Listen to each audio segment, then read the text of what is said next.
Miradas críticas a la producción de migraciones en el capitalismo. Rebelión.org. Pluma Guillermo Castillo Ramírez. Parte 2.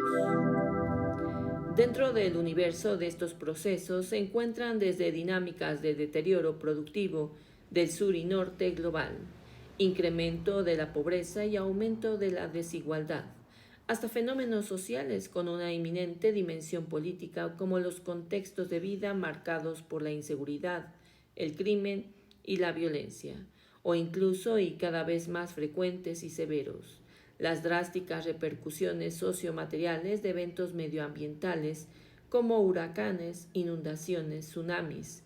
Esto es particularmente drástico sobre pueblos, comunidades y urbes en situaciones de exclusión, vulnerabilidad y riesgo frente a este tipo de fenómenos biofísicos. En un sentido muy extenso, se trata de un estructural y muy amplio proceso de deterioro y precarización de las condiciones materiales de existencia, especialmente de grupos marginados. Posición de los migrantes como sujetos con un carácter sociopolítico. Ya no se puede negar más la centralidad de los migrantes como actores protagónicos que configuran y son coproductores de las movilidades transfronterizas, generalmente de sur al norte global. En este orden de ideas, y como lo destaca el proyecto de Humanizando la Deportación, es fundamental recuperar las motivaciones, análisis y balances que los mismos migrantes forzados realizan sobre los contextos de origen de los que salen y son expulsados, por la precariedad y las necesidades irresueltas.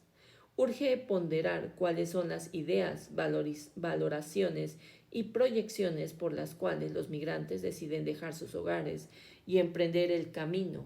No menos relevante es también saber la lectura que ellos tienen respecto a las causas que los fuerzan a migrar. En este sentido, y desde los planteamientos del amplio marco de la autonomía de las migraciones, en el abordaje crítico de las migraciones se requiere una perspectiva que no se quede en una concepción de las poblaciones migrantes como grupos indefensos y sin opciones.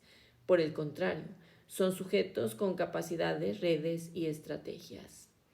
Es cierto que los migrantes están dentro de procesos económicos de carácter macro y coaccionados por condiciones de existencia complicadas, los adversos contextos de origen, pero también son grupos con diferentes niveles de agencia e intervención que, mostrando su capacidad de acción y usando diversos saberes, medios y recursos, deciden migrar para mejorar sus contextos de vida y trascender las condiciones de precariedad que los limitan y constriñen. Sus formas de acción y lucha son muy variadas y heterogéneas, desde las movilizaciones de los sin papeles y las caravanas migrantes hasta las redes de apoyo y resistencia frente a las redadas y la discriminación, o incluso estrategias de invisibilización en el tránsito migratorio y las prácticas de autocuidado y apoyo mutuo en las fronteras.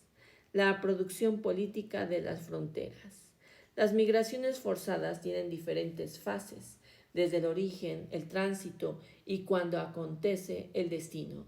También es cierto que de manera frecuente y generalizada se caracterizan por drásticos procesos de una fuerte precariedad material, particularmente por dinámicas de violencia en los diferentes países, por lo que pasan y habitan los migrantes.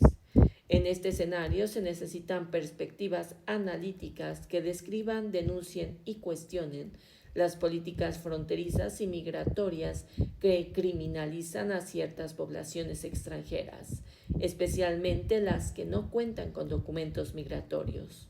Se requiere criticar las narrativas que, sin datos y de forma tendenciosa, representan a los migrantes como peligros transgresores de la ley.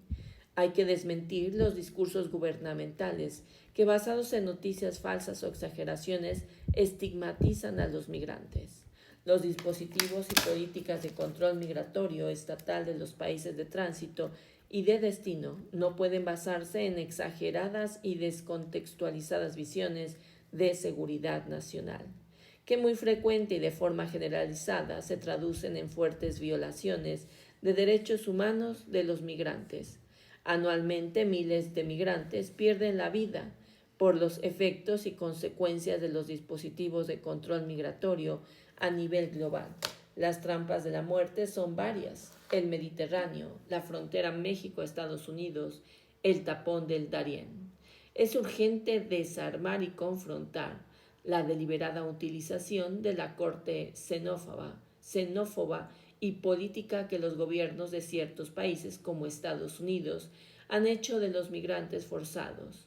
Los procesos estatales de exclusión y estigmatización migratoria no solo carecen de justificación en datos y evidencia, sino que además son injustos e ilegales. La criminalización migratoria ha sido usada y explotada para obtener ventajas y ganancias en temas político-electoral, como ha sido desde hace años el caso de los discursos y acciones de Trump y de ciertos grupos republicanos. Esto muestra una relativa autonomía de la política en relación a la migración. Así, mientras está comprobado en datos sociodemográficos y económicos que los migrantes hacen contribuciones reales y sustantivas al mercado laboral y la economía, los grupos partidistas xenófobos usan esta agenda antimigrante para obtener votos y prebendas electorales dentro de las poblaciones nacionalistas y nativistas estadounidenses. Pero tampoco las políticas de control migratorio de los países de tránsito tendrían que estar sujetas a dinámicas de política internacional y del ámbito de la geopolítica regional. Es el caso de los estados nacionales del Centro y Norteamérica, que se supeditan y alinean a las políticas regionales contra los migrantes impulsadas e impuestas de forma forzada desde las últimas administraciones estadounidenses, especialmente las de Trump. Con el seguimiento a dichas políticas, estos países tratan de sortear las presiones económicas de Estados Unidos y, en mejor escenario, conseguir prerrogativas de tipo político, y quienes sufren los efectos de dicha violencia estatal son justamente los migrantes. Ningún migrante es ilegal. Por último, las políticas estatales de criminalización hacia los migrantes no deben ser un pretexto para transgredir sus derechos humanos. De forma contraria, hay que visibilizar y ponderar el carácter político de las migraciones forzadas. Esto implica dos procesos relacionados. Por un lado, incorporar de lleno la dimensión histórica estructural de las causas que las producen, causas que se expresan local, estatal, nacional, regional y globalmente. Y por otra, valorar y dar un rol central a los grupos migrantes como poblaciones con acciones y estrategias, con fines determinados que sin duda y de manera irrefutable merecen el inaplazable ejercicio de sus derechos humanos y sociales, independiente de su condición migratoria. Ningún ser humano es ilegal. Fin de la opinión.